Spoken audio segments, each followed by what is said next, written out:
Guys, welcome back to my channel.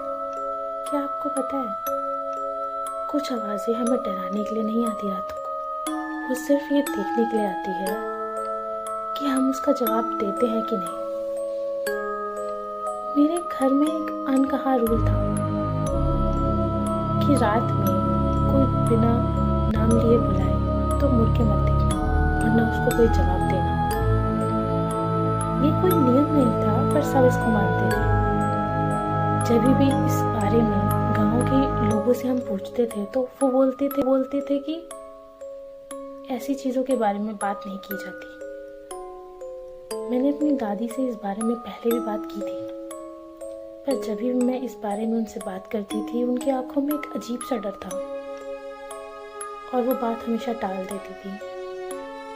एक रात जब मैं 11 साल की थी, रात का समय था और पंखा चल रहा था, पर फिर भी मुझे बहुत गर्मी लग रही थी। मेरा पूरा बदन पसीने से तरबतर हो गया था और अचानक से मुझे ठंड का एहसास होता है। मेरी पूरी बॉडी फ्रीज हो जाती है और फिर एक आवाज़ आती है, इधर आओ। पहले मैं डर जाती हूँ, पर मुझे वो आवाज़ अपनी माँ की लगती है।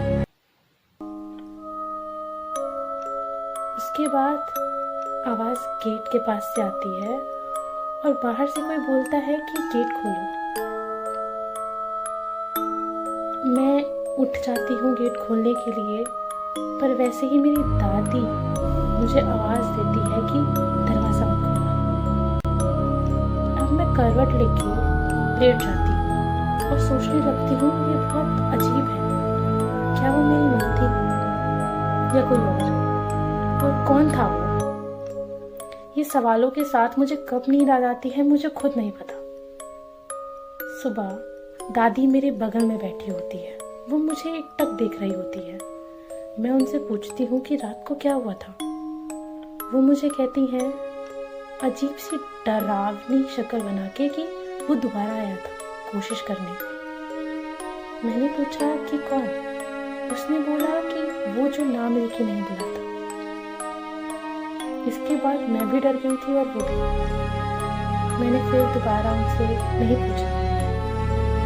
कुछ हफ्तों बाद दोबारा मुझे आवाज़ आती है और वो आवाज़ मेरे पास थी, मेरे कान के पीछे से।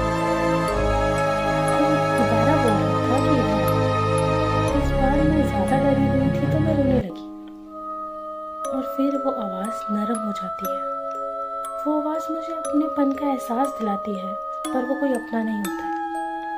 वो आवाज़ मुझे बोलती है कि मैं तुम्हारा ही हूँ, मुझसे बात करो। अचानक से मेरे रूम का गेट खुलने लगता है और इस बार पंखा चलने के बावजूद मैं पूरी पसीने में तरबतर होती हूँ। दोबारा वो आवाज़ आती है, इस बार और धीमे और प्यारी, इधर आओ। पर मुझे पता था कि दादी ने मुझे एक बात बताई है कि आवाज़ का जवाब मत देना अगर वो नाम लेके ना बुलाए तो।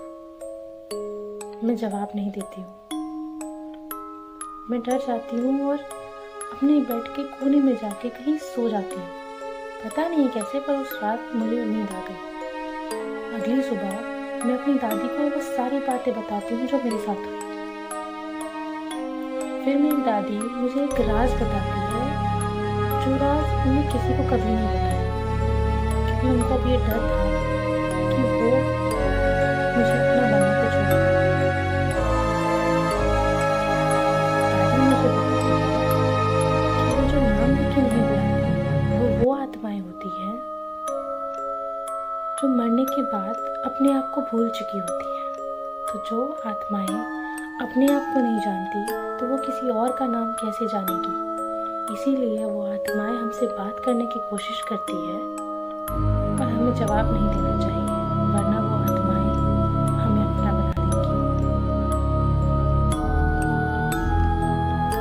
ये बात सुनकर मैं डर जाती हूँ और अचानक से मेरी दादी मेरा हाथ जोर से पकड़ लेती हैं और बोलती हैं कि जिस दिन उसने तुझे नाम से बुलाया, उस दिन जान लेना कि वो तुझे पहचान गई है।